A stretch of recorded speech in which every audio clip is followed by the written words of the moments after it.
അപ്പൊ നമുക്ക് ഇവിടെ നിർത്താം. ഇവിടെ ഇനി നാളെ ഞങ്ങൾ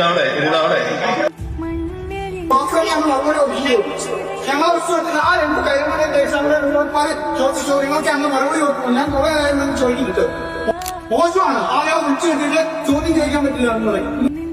അതിനർത്ഥം നിങ്ങളുടെ ഹീറോ തോറ്റെന്നാണ്. ഇപ്പൊ നിങ്ങളുടെ ഹീറോ എന്ത് ചെയ്യുന്നു? മുറിവേറ്റ സിംഹത്തിന്റെ ശ്വാസം ഗർജനത്തെക്കാൾ ഭയങ്കരമായിരുന്നു. കൊച്ചി താഴെ വീണത് മാത്രമല്ലേ കണ്ടുള്ളൂ, അത് കഴിഞ്ഞിട്ടുള്ളത് കണ്ടില്ലല്ലോ. ചോദ്യം മനസ്സിലുണ്ടായാൽ പോരാ, ചോദ്യം ചോദിക്കണം. ചില ഉദ്ദേശങ്ങളുണ്ട്, ആ ഉദ്ദേശമാണ് ഇപ്പൊ പ്രകടമായത്. നിങ്ങൾ ഏത് മാധ്യമപ്രവർത്തകരാണെന്ന് ഞാൻ ചോദിച്ചില്ല, ആ ചോദ്യത്തിന് ഞാൻ മറുപടി പറഞ്ഞു. നിങ്ങളൊക്കെ അവരുടെ മനസ്സിൽ ചോദ്യം ഉണ്ടാവും, ചോദിച്ചാലേ ഉത്തരം പറയാൻ പറ്റും. അപ്പൊ സമയം കഴിഞ്ഞു, അതുകൊണ്ടാണ് ഞാൻ അവസാനിപ്പിക്കുന്നത്. ആരുടെയും മുന്നിൽ തലയുയർത്തി പിടിച്ച് പറയാൻ പറ്റും. അത് പറയാനുള്ള കരുത്ത് ഈ നെഞ്ചിനുണ്ട്, അത് മനസ്സിലാക്കണം.